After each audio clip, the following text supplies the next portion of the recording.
we see on social media a growing distrust of traditional medicine. And I think that's related to COVID. Wherever you were on that issue doesn't matter, but I think we saw distrust really from the general public about traditional medicine. What's your take on traditional versus holistic based on your journey?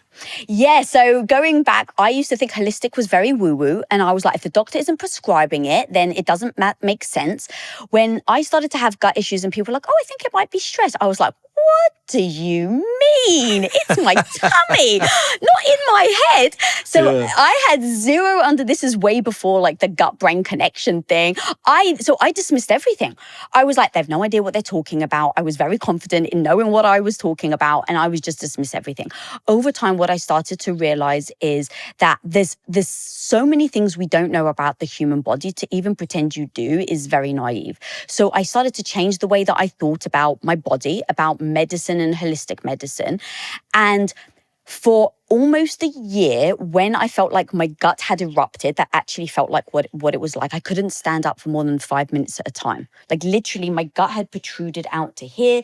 Wow. I couldn't eat. Like it was really, my hair was falling out because I couldn't eat. I mean, it was very bad. And this is at the top right before we sold Quest. So now imagine, you want to talk about identity, shame.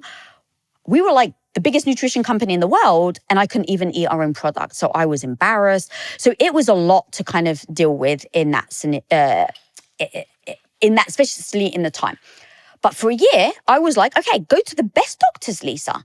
And the best doctors, quote unquote, were the people in Beverly Hills that charge you a fortune, that have photos of famous people on the wall. That's what I thought. So I would go to these doctors and I blindly would listen to them. I wouldn't ask myself, does this make sense? Does this feel right? I used the language, I gave my power over to a doctor because I thought a doctor knew better about my body than I did. Now, look, there is some truth to that. A doctor knows way more about a brain structure than I do. Like there's so many things. But they would tell me things to do this, do that. So for instance, as I was doing, they're like, oh, you need antibiotics over time. Antibiotics. Never once, Ken, did I ask why. Then the doctor at one point says, you know what? You probably shouldn't take this many antibiotics. I never asked why. So after that first year where I just wasn't healing, I said, well, Lisa, the problem is you're looking outside yourself for the answer. And everything in my life, from my marriage to everything that I've done, has all become successful because I look internally, not externally. So I said, okay, what would that look like if I did that with my health as well? That would mean that every time a doctor says something, let's sit with the idea. Okay, well, a doctor told me to eat raw vegetables. I was like, no, that sounds like that actually wouldn't be good for myself. So I'm starting to now listen to my body. So I started to realize over time, doctors are humans. They have a degree. They're probably hundreds and hundreds of thousands of dollars in debt. Sometimes they're going to do something that is better for them than it is for you. It is what it is. It's true. It's true. And it's like, some people can hate on it. It's not where I want to put my energy. I just go, I understand why. So now what does that actually mean? Like I play a game, no BS, what to do now, right? So no BS. Now that you know you can't take a doctor's advice as completely truth, what am I going to do about it? So that's when I started to do actually a journal. You want to know something really scary? You might be sleeping on poison. That's right. Most mattresses are full of polyurethane foam, synthetic fibers, and chemical flame retardants. But that's why I love my avocado green mattress. They're made with certified organic materials that help you sleep cooler, deeper, and healthier. And you're not sacrificing comfort either. So don't let your bed be haunted by chemicals. Head to avocadogreenmattress.com/Ken today, and you can take an extra $50 off the sale price with the code KEN50. Avocado, dream of better. So I started to journal my health and started to listen to my body. So I was like, interesting. I always have gut issues whenever we're filming. There was a pattern there. That was when I was like, can stress really bother the gut? Maybe it can. So that's where it was like the intellectual part of me that tries to think through everything, then realize you can't think through this, you have to start to listen. Once I started to listen, it started to show the patterns. Once I started to see the patterns, I was like, oh, maybe there is something into this like woo-woo stuff, so let me give it a shot. So then I started yoga. I was like, look, again, very tactical.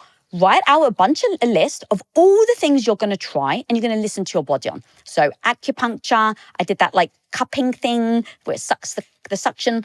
I did yoga, the soft yoga. I did cryo freezing. Literally, I just did I don't want to interrupt Right. your rhythm, but what did you experience with acupuncture? Because I've done it recently and I thought it was phenomenal. Did it help you?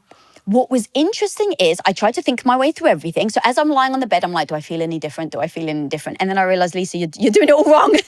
Like, you shouldn't be doing that. So I just leaned into it. Like, I try to give myself over to things to see if it works. So at first, I wasn't quite sure if it was more of a sort of placebo effect. But to be honest, I don't really care. If something's a placebo effect, as long as it gets me to my goal, who cares? I'm with you on that. The problem was, Ken, one day, I probably had maybe 20. The guy puts one in my gut, like in my digestion. And I spoke up and I was like, it's a bit painful. He goes, no, just lean into it. Now going back to my personality, oh, I can lean into it. I would like, yeah. I'm like, oh, you want to challenge me? All right, let's get challenged. I will bear the pain. And I literally bared the pain for like 15 minutes. Once he took all the needles out and he's like, all right, goodbye. That night, I had to rush to the hospital. So what I think ended up happening is, again, I was trying to understand my body. I think just like anything, your body has PTSD. And my body was so delicate around my gut that my body just went into protect mode. It was like something foreign is stabbing us in the gut. Oh my God, we've experienced this before. So for 2 days, I couldn't move. So after that, I got very scared about acupuncture. So that's kind of my story on acupuncture.